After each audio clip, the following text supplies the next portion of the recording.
Mr. Scott doing it. Well, you said go to the demo. Donald popped up. Oh, now no, right? That ain't Donald. So we're gonna get started with a little safety, and this is no offense, Brenda, but you should really start thinking about wearing some chaps. It's not a good thing to get hit with a chainsaw. It's on my knees most of the time anyway. Doesn't matter. That doesn't matter. That's worse yet. So I'm gonna show you a Okay. little cardboard cutout. See all those dots? Those are accidents that happened in 2020. This came with a new set of chaps that a friend of mine bought, and he gave me the box because he knew I was doing a demo today. So there was 11,630 leg injuries in 2020 and 6,364, if I'm reading it backwards, hand related. Now, these all show on the right-hand side, but if you're left-handed, it'll flip to the other side, according to the literature on the box. So chaps are important. I have mine on right now. They're 9-layer chaps. So when you buy chaps, price makes a difference. If you buy a $40 pair of chaps off Amazon, they're not going to work as good as my 9-layer chaps that are $140. Right. It's the amount of Kevlar they have in them. And it's also depends on whether they fully wrap your legs or partial wrap. I have partial wraps only because I wear 10-inch steel-toed boots when I'm doing this. That's another thing. Steel-toed boots are a big thing. Don't wear flip-flops. You're going to smash your feet someday. It'll happen. Scott, are you using the Kevlar boots or something else that's for chainsaw safety? So right now I just have on my steel-toed boots, but I have Kevlar arch guards that I would normally put on a pair of boots. I couldn't find my logging boots. They're packed away because I haven't logged in about 5 years. And I couldn't figure out where they are hidden in my basement. But I do have Kevlar arch things that get threaded into the shoelaces so they protect the arches of your foot. The steel toe will protect your toe. I have leather shoes on and with steel toes in them. And then if I was going to do a lot of cutting that day, logging, where you're cutting by your feet a lot of times when you're limbing, you can't see your feet, I would have my arch guards in. So yes, I do wear arch guards or Kevlar guards. There's different types. There's plastic, there's Kevlar, there's steel. It's what you want to pay for. And it depends on how much you're going to use them. If you're not doing a lot of tree falling and you're not walking into limbs where you can't see your feet, you probably can get away without the arch guards because the leather shoe will snag your chainsaw enough to keep you from cutting the top of your foot off. So that's the other thing. And then the safety shields that we wear for turning really aren't meant for cutting, for a chainsaw cutting. The plastic will shatter and the chain will go through it if it comes flying off. So what they recommend is a wire mesh because it snags the chain and it keeps it from going into your face. This is my helmet, my earmuffs, helmets. One thing about helmets, you have to read the expiration date. They do expire. This is a brand new helmet. This is only a year old. They last for 5 to 10 years, and that also depends on the price that you pay. And they are rated. There is a symbol in the helmet or a rating sticker. I don't know if you can see that one. There's a rating sticker in this one. So when you buy these, you can buy just the helmet, and the safety guard and shield snap into the side right here. So you don't have to buy the whole thing over. You just got to buy the right style of helmet that'll fit the logging that you're doing or saw cutting that you're doing. You still have to wear eye protection underneath this helmet. You know, some kind of goggles, glasses, whatever. Some people wear goggles with mesh sides rather than ones that can steam up, because a lot of times you're cutting wood and your glasses will steam up because you're sweating and doing whatever. Good pair of leather gloves that fit tight on your hands so you can feel what you're doing. Here's a pair of chaps that I got donated from our local municipality. When they start to look like this, it's time to throw them away. These are pretty old. And once they get a tear in them, they're no good anymore. Junk. So I'm going to hold this up. Hopefully you can see inside here. If I can get it to steady. That's what's inside. It's strings of Kevlar that runs vertically and horizontally across the legs of the chaps. And at the end of the demo, I'll show you what happens to a pair of chaps when they get hit with a chainsaw. Provided you're not using an electric one. If you're using an electric chainsaw, the chaps will slow it down, but it's going to cut you. Electric motors have enough power that the chaps, even a 9-layer pair of chaps, and these are 12, will not stop that electric chainsaw. Cordless or corded. The motors have so much torque that they'll actually eventually spin free and they'll get you. They'll cut all the way through. I'm part of the Wisconsin Logging Federation. So I get to go see all the latest and greatest if I go to the conventions. And that was one of the things at last year's convention. They were talking about all the new electric chainsaws, how dangerous they are. They're going to up that danger rate on a chainsaw. There's more chainsaw accidents in logging parts of the country in some states than there are car accidents, severe car accidents where people get hurt or maimed. So it's not anything to take lightly. Think about what you're doing. Don't have people bugging you, tapping you on the shoulder. You want to, concentrate on what you're doing. So now I'll move some cameras around. I'll take you outside before it gets any darker. One more thing you could add, a chainsaw cut is the second worst cut known. That is correct. I don't have. All right, what's the first? What's the first then? Lawnmower blade. Oh, okay. Chainsaws tear. They don't cut, they tear when it hits flesh. So they're not very nice. So first Lawnmower blade chops. Yep. Chainsaw blades gouge are not a 3/8 slice out of your hide. So can everybody Don't see ask me this how I block of know wood that I got here? Can you see it good? Yeah, it's if you could lower the camera angle just a tad. There you How's go. that? That's perfect. You can see the whole thing now. So now I'm going to lay this log out so I get the most out of it. So what I do is I just take a straight edge. This log's pith is right here. I'm going to take a straight edge, make it somewhat plumb, draw a line through it. That's going to be my first cut to the split.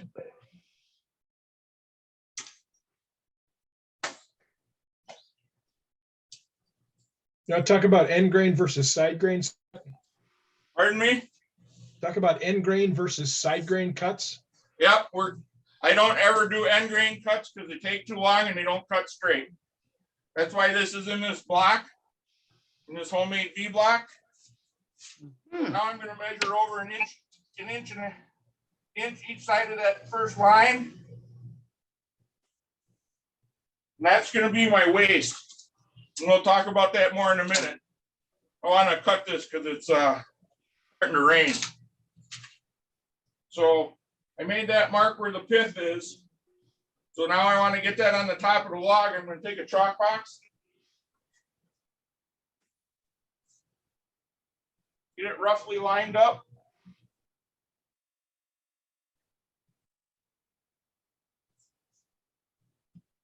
Now I have a rough line on the top of there. to start my cut. And what I did on the backside of the log is I lined it, the backside line up with the pith on the back of the log. Gotcha. So now we'll take a shot at this.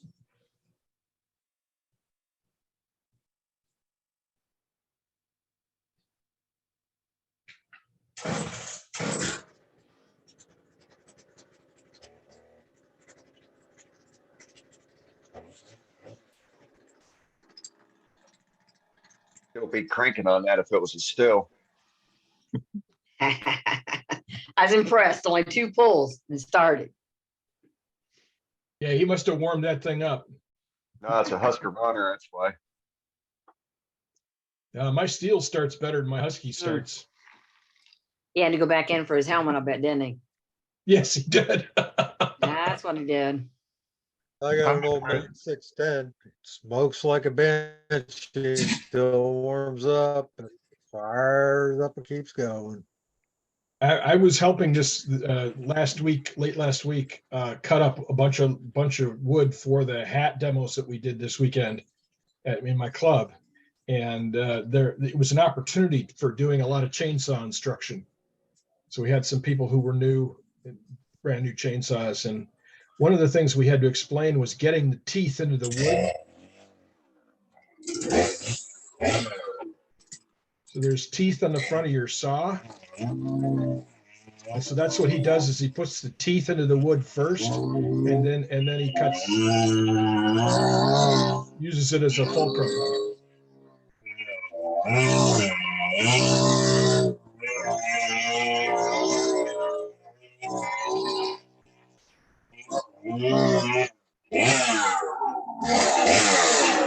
Hey,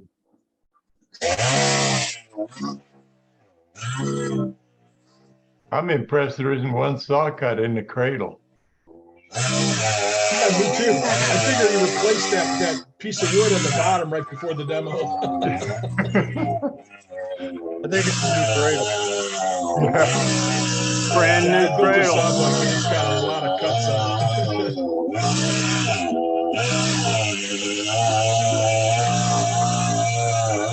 Dust.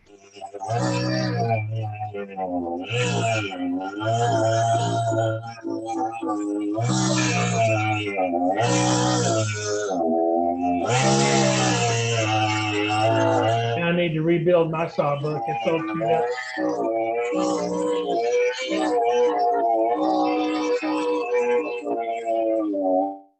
Yeah, mine doesn't open as wide as his does. Mine is a little shallower, but what that means is I've got a lot more space under the log for the chain, for the saw to drop through before I actually hit the saw block. So that's helpful. That's about a 22-inch log there.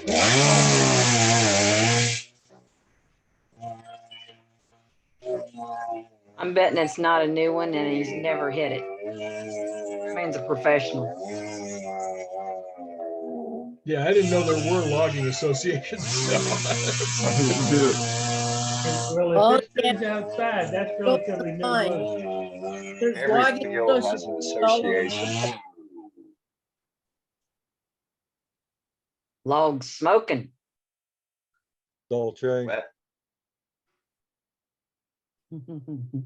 Glasses are fogging up on me. It's raining.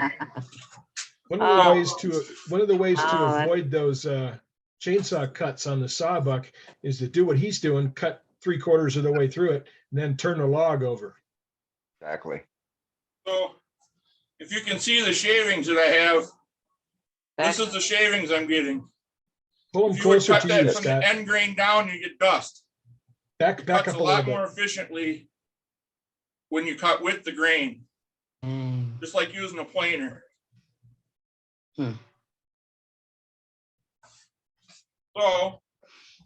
and I'll show you more what I did to that log here in a minute. Now I'm going to show you what that chainsaw will do to a set of chaps, or what it's supposed to do. See if we can make a mess. This is the part Dane's been waiting for all week, I know. Yep.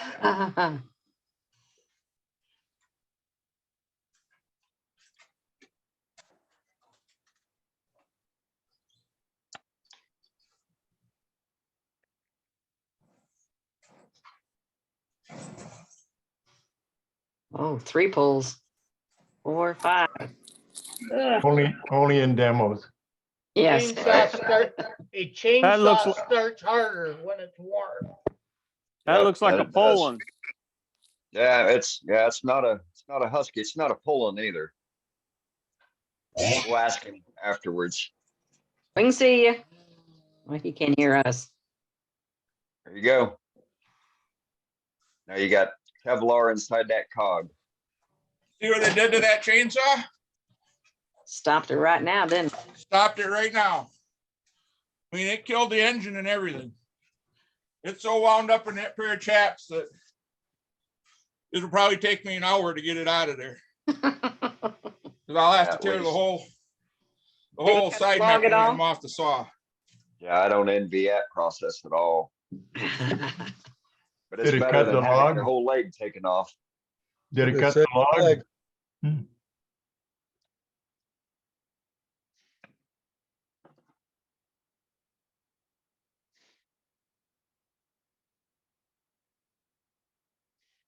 Save your legs, guys. Save your legs.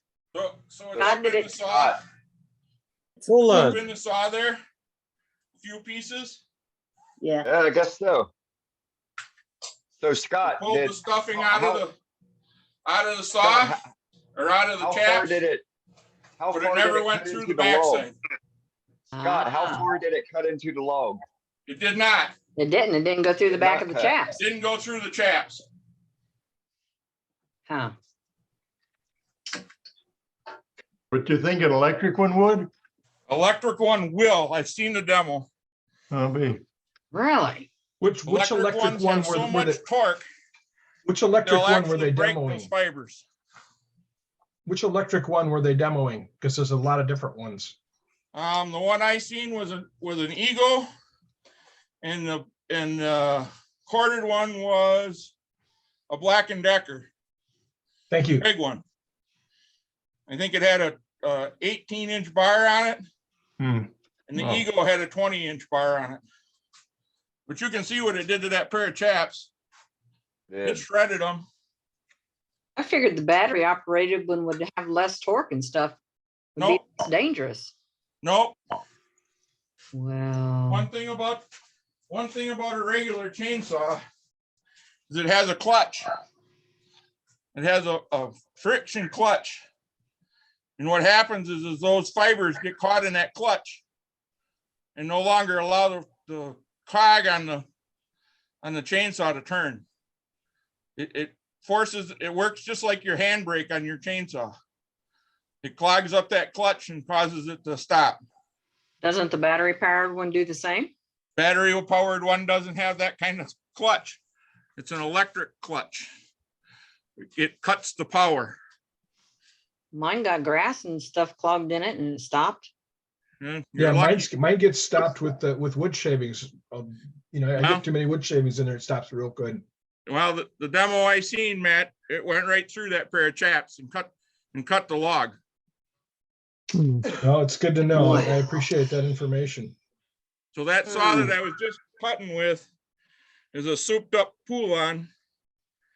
And it's probably about 92 to 95 cc's. And it's got an oversized carburetor. It's made for logging. It's made for cutting fast. And it stops that saw like nothing. And I didn't have any pressure on it. I was just letting it, the weight of the saw, work on those chaps on their own. So most of the time when you have leg cuts on a chainsaw, they're from you tripping and falling. Or the crazy guy that gets on a ladder and tries to cut tree limbs off with a gas powered chainsaw on a ladder. With the ladder leaning against the trees, cutting. Yeah, without it Too being close to the tight. limb to get dead.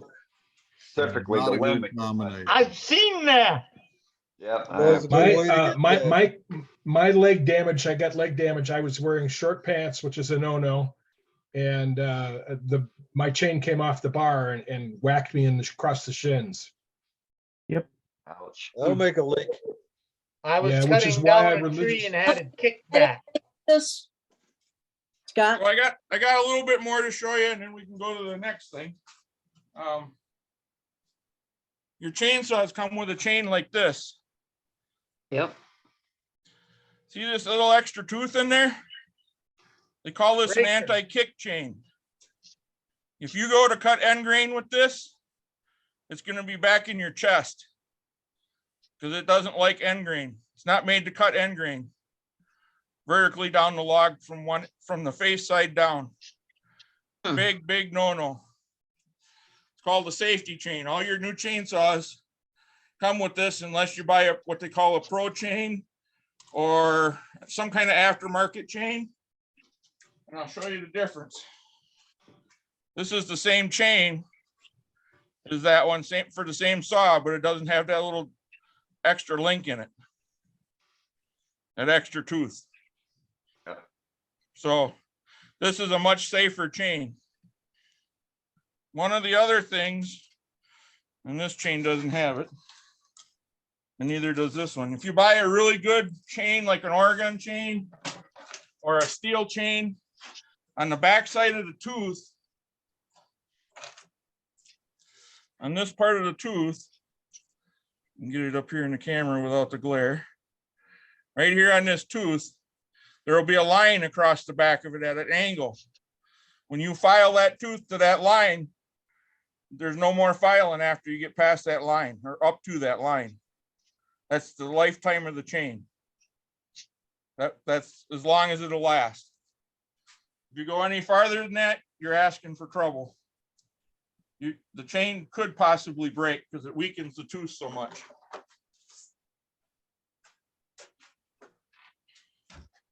So that piece that I was cutting outside fits in underneath my throat of my bandsaw. It's 12 inches from top to bottom. So when I cut logs, I normally split them in the middle. If you don't have a bandsaw that's big enough to do that, to lay them on that face that you just cut to cut the rest of it into your blanks, you can cut the sides off in that same jig that I just had out there. And then you do like Matt says, you cut 3/4 of the way through, roll the log in the V blocks, and then cut the rest of the way through. You wouldn't cut all the way from top to bottom if you're going to make multiple cuts. So I'll show you a little more layout on this log now that we're out of the rain. So let's see here. Can everybody see that? Pretty good. Yep. So this is that 1 inch mark that I marked from the pith. The pith on this log is right here. This is a 12 by 5 inch bowl blank that you'll get, and you'll get one out of each side. I got enough to get a 3 by 3, 2 by 2 piece out of this side and an 1.5 inch piece out of this side. This will be waste, and this could be a shallow saucer or plate or bowl, whatever you want it to be. Just to give you a reference for the center one, there's how big a bowl you could get out of that center one. That's a pretty good sized bowl. Mm-hmm.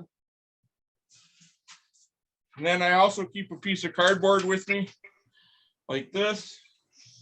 When I'm doing blanks outside, cutting logs, I can see if I wanted to get a big bowl out of it, a big deep bowl, I could get a big deep bowl. It helps me with the layout. Any questions with layout? Perfect. One other thing that you can have when you're doing cutting is some wedges. These are plastic or nylon. You hit them with a chainsaw, they just tear up like this one did.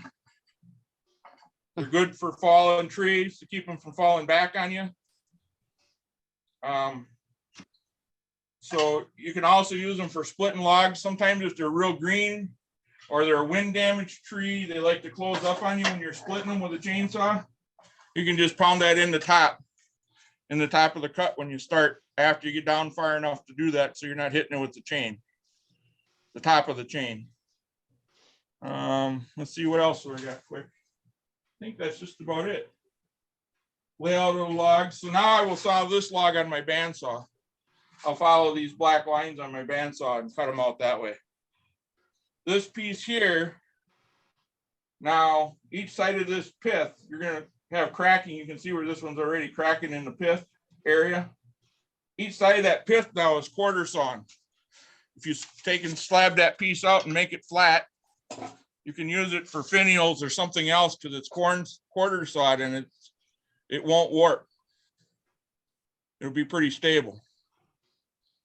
So, any questions on chaps or anything else? Because I couldn't hear you outside. I missed any questions. I got a question, Scott. Sure. That jig that you had that log in outside that you were cutting on, is that a new one or have you never cut into it before? That's probably 2 years old. That's collapsible. So I take 2 screws out and I can collapse that on itself and it sits inside my woodshed. Is there any catches in it where you've cut through the log and cut into that jig? No, I didn't think so. Yeah, I knew it. it's practice. You It takes a can't lot of combine. practice. I told you guys, he's never done it. He's a professional.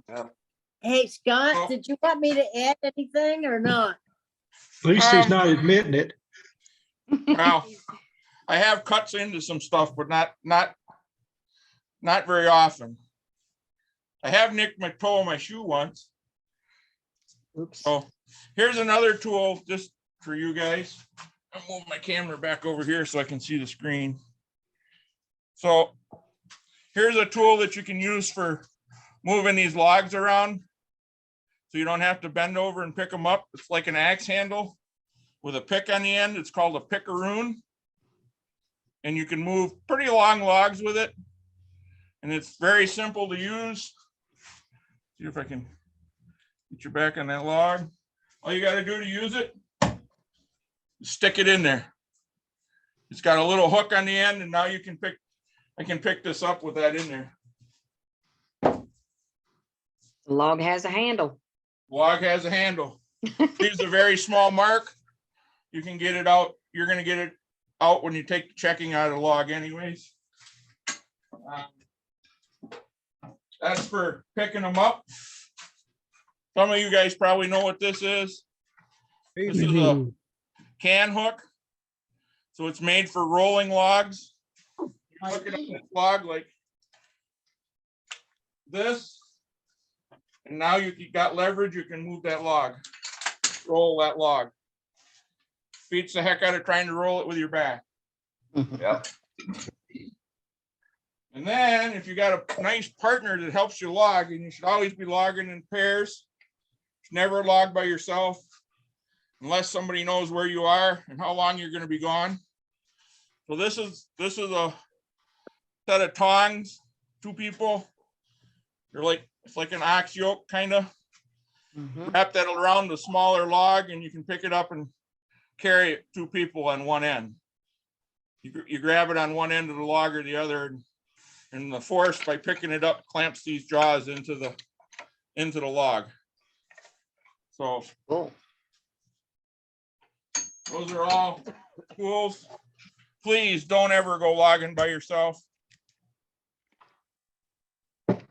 Carried a very good friend of mine's brother 1.5 miles after a 5-minute stupid mistake. And he was a professional logger. He owned his own company. He is now paralyzed from the waist down. He was cutting a tree down, the last tree of the day. We were all cutting together. He says, I'm going to run over and cut this last tree down to get it out of the way of the skidder.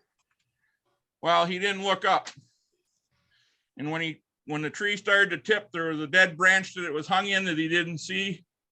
And that 6-inch branch hit him right square on top of the head. He didn't have his helmet on, didn't have his face shield on.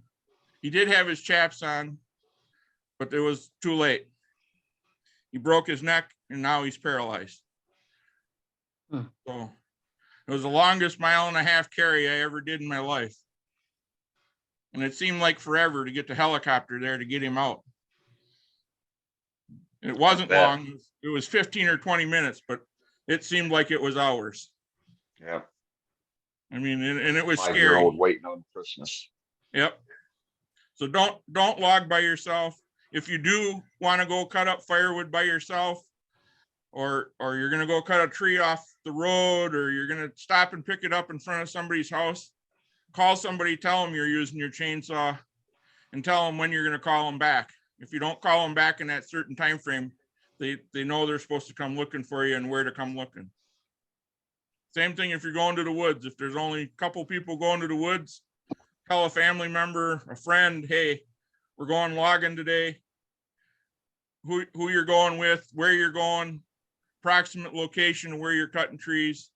Because if you're out in the woods somewhere, you're pretty desolate. And sometimes your cell phone don't work. So just be safe, you know. Think about what can go wrong, and hopefully it doesn't. And it goes so Good fast info. with the chainsaw. So Good info. Excellent demo. that's just a little Thank you. safety demo, something, you know, to think about. I mean, we all pick up wood off the side of the road. I carry a chainsaw in my truck, but my chaps are also in my truck. My helmet's there, you know. Least off, there's at least a pair of safety glasses if my helmet isn't in there. But very rarely do I go anywhere without my helmet, my chaps, and my chainsaw. Yeah, I also carry a bag that's got a bunch of wedges and a hatchet in it too. Yep, that's true too. The other good thing is to carry a good first aid kit in your vehicle or with you if you're logging. If you're going out in the woods, take it out in the woods with you. You don't want to have to walk that quarter mile back to the truck to get that tourniquet when your buddy's leg is split wide open or got something jabbed in it or whatever. Another good accessory to have is another bar and chain. Yep, or Because- 2 saws.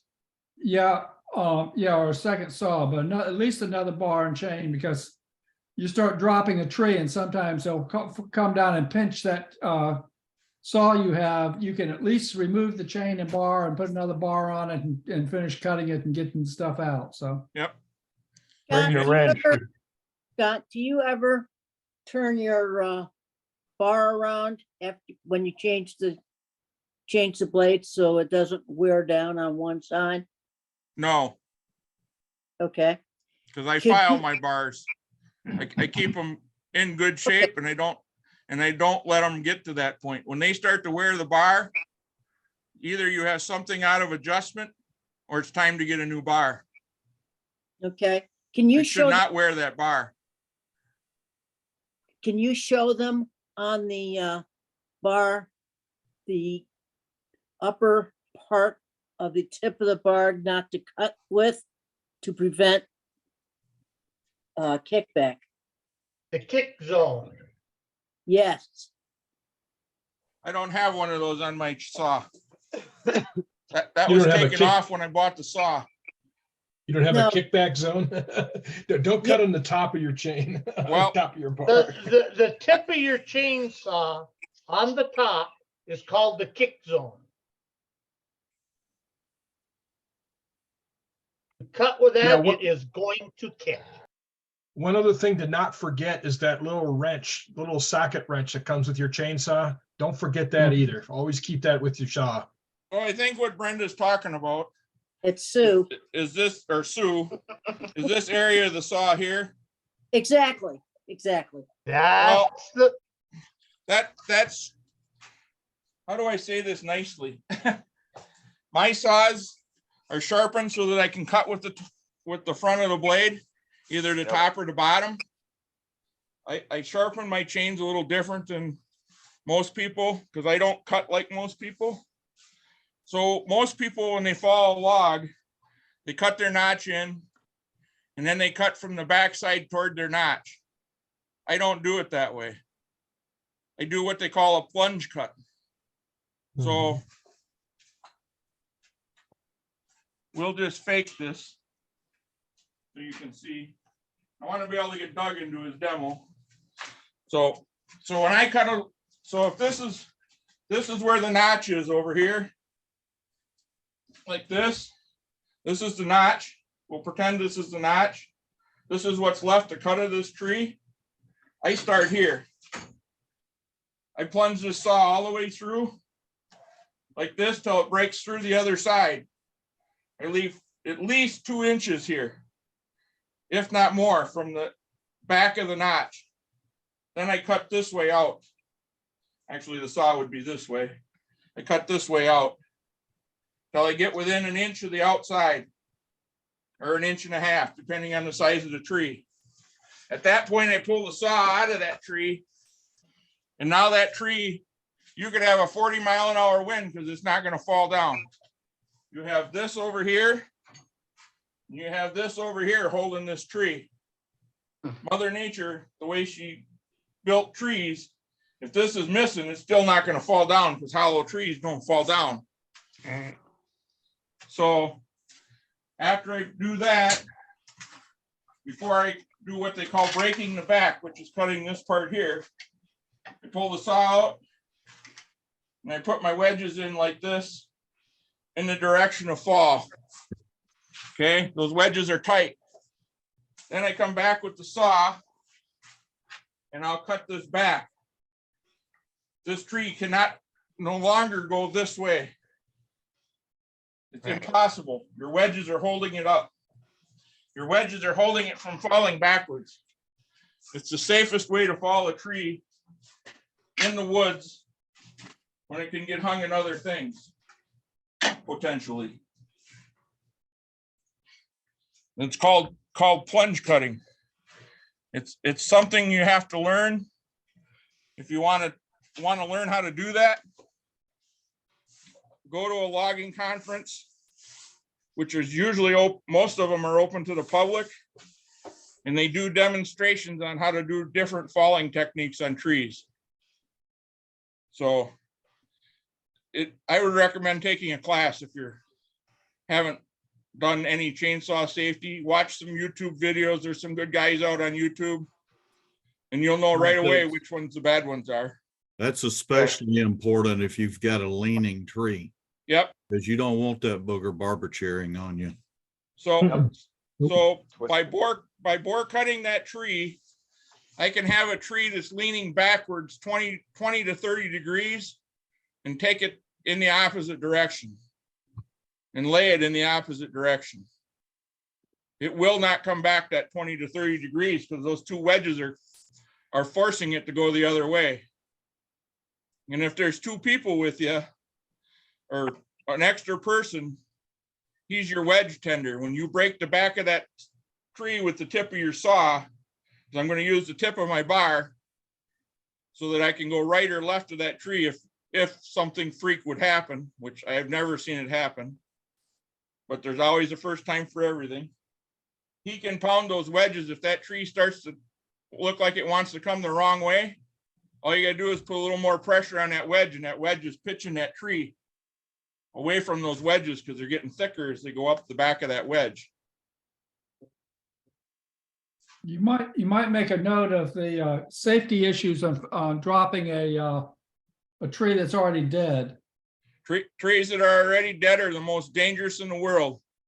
Yep. Hard hat, run zone. You want to pick your run zone, which way you're going to run if that something goes wrong, like limbs fall out of that tree, like what happened to my friend. You want to know which way you're going, and you want it to be clear. You don't want any brush in your way. You don't want any tree logs in your way.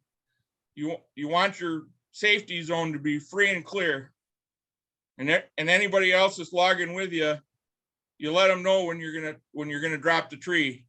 They may be limbing something or working on something else, not looking at it. When you get ready to break the back on that tree, you make sure everybody's looking at that tree so they can get out of the way if something goes wrong. You may also make a note that that the wood may not be firm enough and give you a good hinge in there. So you may not have any hinge whatsoever when you're dropping the dead one, when it starts rotting inside. They could be hollow. Right. And that could fall anyway.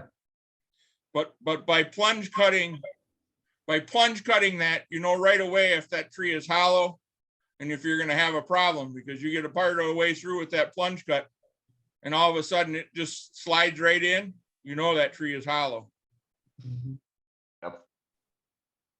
And you don't make a deep notch. You don't want a deep notch.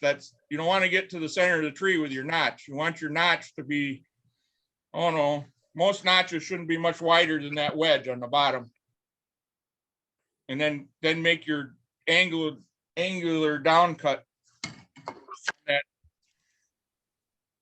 on this log, you'd make your cut from the top. So you cut in like this on the bottom, and then you make this cut down to your hinge point. And then what I do is, this is flat and only the width of this wedge. I can take my saw and make a little saw curve in here back to where I want my hinge to start towards the center of this tree.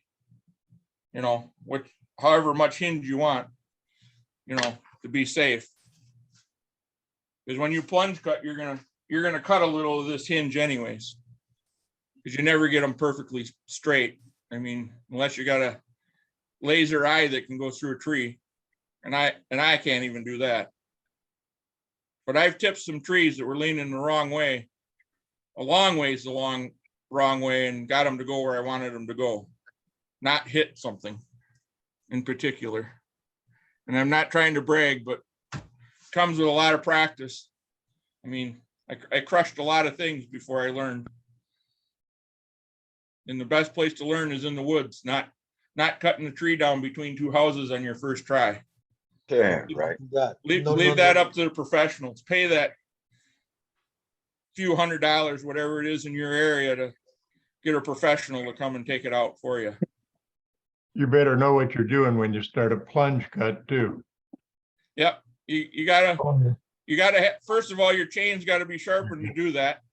You got to have the right angle on your chain, which is not a stock angle on a normal chain. It's a little flatter. It's a little flatter chisel cut. Doesn't have a lot of angle to it, as much angle as a normal chain.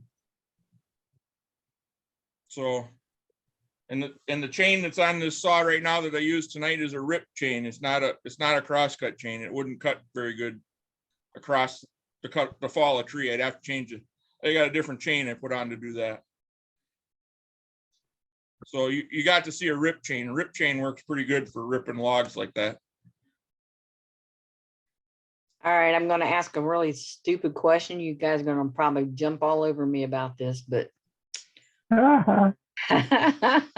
Nobody better be doing any chopping. No stupid questions. what about digging up a tree root and cutting it in with your chainsaw?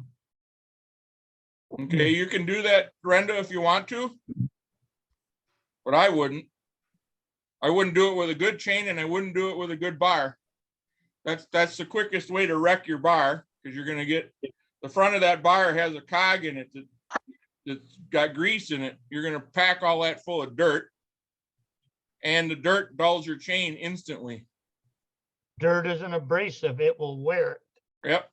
It'll wear the end of the bar. It'll wear the bar. It's terrible, nasty. Its primary component is quartz, small bits of quartz. Sand is quartz. Quartz is harder than steel. It'll just eat your chain. Yep. So when I'm cutting tree roots, this is what I use. And you can see the dirt that's on it. Yeah, those things are heavy. That's hurt my back. If you got them sharp, you won't have to swing it very many times. There's They're no called plug tools on of ignorance. it. There's no plug on it. There's no plug on it. That's right. I also carry this when I'm logging.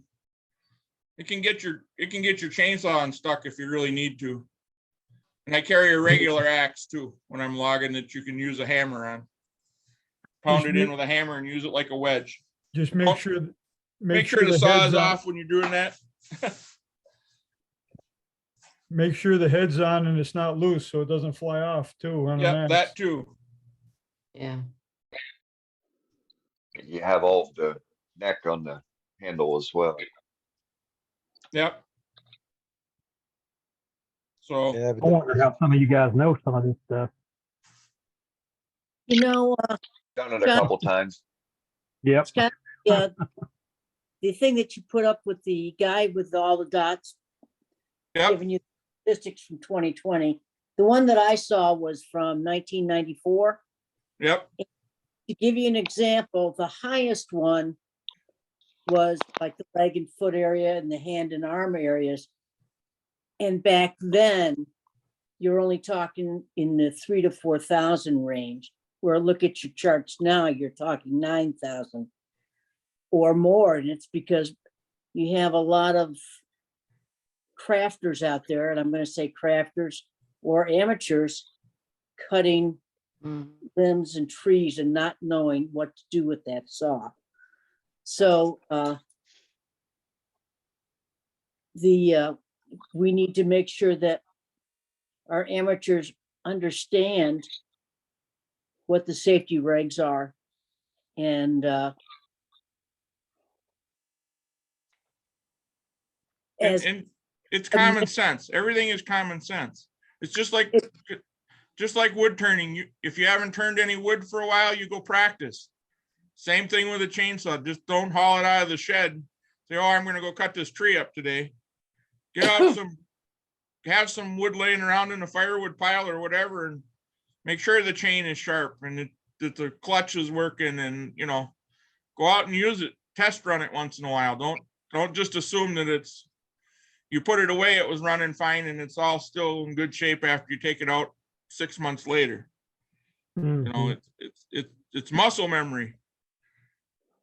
Exactly. The OSHA came out with a quick card for people to read for chainsaw safety. And I don't know if you can see this, but that's what it looks like. Hold on, let me go to you. Okay. Okay, guys, this is the chainsaw safety. I know it looks backwards to you, but No. oh, it does to me. Okay, never mind. Yeah. So anyway, This looks basically, really small. well, I can read it with my glasses. It's called a quick card, and I guess it's something that you can carry, put in your toolbox, and it goes into what to do before starting your chainsaw, like making sure your blade is sharp. You want to make sure that everything is secure, that in fact, this check controls chain tension and all bolts and handles to ensure they are functioning properly and they are adjusted according to the manufacturer's instructions. Make sure that the chain is always sharp and that the oil tank is full. Well, for weekenders, if it's sitting in the shed for a month, you need to check all that. Even if it's just sitting in the shed for a week, you should check it. Start the saw on the ground or another firm support. Drop starting is never allowed. Now, there's a lot of drop starting. I see professionals doing it all the time. And but according to OSHA, if you're working under their regulations, they have a person standing there beside it on the ground with 1 foot in the handle and having a firm grip, making sure that you're in neutral and all that, and they start the saw that way. Or they've got it on a table or whatever. And fueling the chainsaw. Use approved containers for transporting fuel to the saw. Dispense fuel at least 10 feet away from any sources of ignition. And when performing construction activities, no smoking or during fueling. Again, it's common sense, but a lot of times, they're just not thinking of it. If they smoke, they got a cigarette hanging out of their mouth. So it's just common sense. Use a funnel or flexible hose when pouring fuel into the saw. Never attempt to fuel running a hot saw.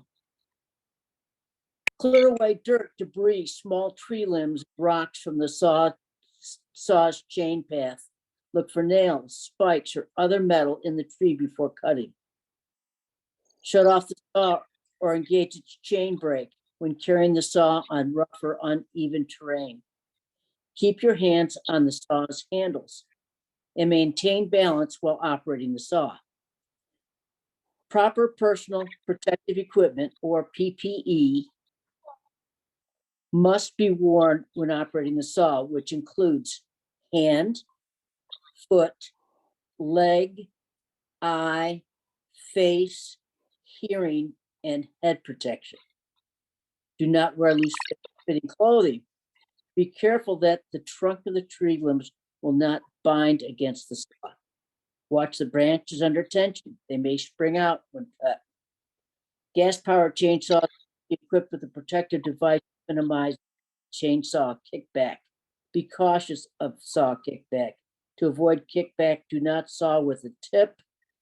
Keep tip guard in place. Well, I don't have a tip guard on my saw, but I won't cut with the upper part at the tip of my chainsaw and without putting the rest of it in there. You're not cutting with just the tip when you're doing a plunge cut, because you're using both. You're using the full half circle. So and there are like three major types of kickback. It's the one where if you cut on the tip, the chainsaw automatically, when it binds, it's going to come in an opposite direction. And if you're the one that's sawing, it's going to come and hit you in the face or head. There are a couple others, and it's really change in motion. Whatever that chainsaw is doing, whether it binds or whatever, it's going to come straight back at you. Maybe not up and out, but it will come back at you. So be aware of any kind of kickback. So Sue, let me interject there since you're talking about kickback. Yes, please. It's just like working at your lathe. Don't put your face in front of that chain. Stand off to the side. You know, don't cut with that saw in the middle of your body. You want to cut with that saw, you know, if you're splitting logs like I was splitting, don't stand right in line with that chain. So if that chain breaks or kicks back or hits a nail or whatever it is, it's going to go, the worst it's going to do is maybe hit you in the shoulder. It isn't going to hit your pretty face. And somebody always like Kate says, somebody always likes your face. They married you. You know, so exactly right. Somebody likes the way you look. So don't hinder that. I mean, just do just like you do with your turning on the lathe. Don't stand in front of the piece. You know, stand off to the side and work from the side of a piece, not directly in line with that blade. If you all want more about chainsaw safety, just go on Google and type in chainsaw safety. There's plenty of organizations out there that actually offer courses. Most are not free. Now, OSHA has a 30-hour course, and I think it was $25. But that's to be certified in chainsaw safety. Canada's got a great one. The UK has another one. There's a lot of safety factors out there for chainsaws. Yeah. Remember, they can cut you in half a lot easier than they can cut wood. Also, on hand safety, there are chainsaw gloves out there with the back of the hand is several layers, including Kevlar in there, so that a lot of people will cut their hands, and you notice on the figure it's the left side. Well, you can buy gloves that are both padded. Since I'm left-handed, that's what I would get. And don't buy the cheap stuff over at Harbor Freight, guys. It's just a glove. They're good for weeding, okay? Get yourself some good gloves for chainsawing. And they also have an extra wide collar on the gloves, so dust and debris can't go in there.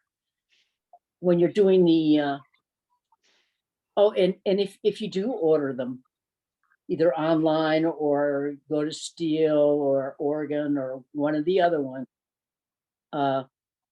make sure they fit properly. They have normally two measurements, one going around the hand and one going from this to the tip of your long finger. They have to fit snugly. You don't want loose gloves. The steel-toed shoes and leather are ideal. but you're better with the Deal, and there's other companies. They offer special chainsaw boots. They're not cheap, but for what we spend on all our equipment, it's a great investment. The you can get Oregon and Husqvarna head equipment, and it all comes as one piece. Scott was showing you if you smash your earmuffs, you can just buy muffs that click back into the holes. It comes with a face shield. If that becomes damaged in any way, replace it. Don't risk it.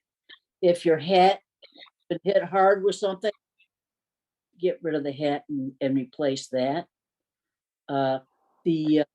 They have a date on the inside of the brim of the hats that they have now for logging, and it looks like an hourglass.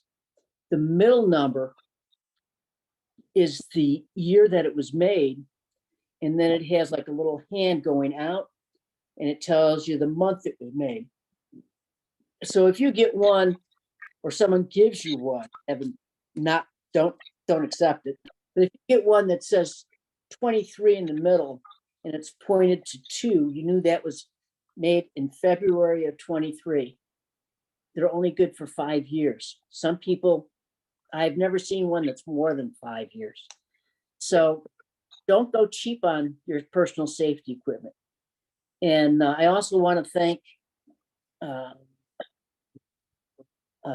Mr. Kenny about sending me an email on some respirators on eBay. I do have a couple of bids in for some, so thank you, and be safe out there this week. And since we're not all loggers, and I have a little 12-inch steel battery powered one, but be careful out there. Look at the YouTube videos that are out there on chainsaw safety. Don't just go buy a chainsaw and think you can use it. It's a lot more than that. So, Scott, thank you for letting me do that. You and I talked about this before, so Yep. it was a great demo, and thanks you guys. Be safe and take care of yourself and your family this week. Take care. Susan, the only thing I'll add to that, on the YouTube videos on chainsaw safety, I've watched quite a few of them lately. And somebody said something about common sense earlier. Please don't just do what you see on YouTube just because you saw somebody do it. You use your common sense and be safe.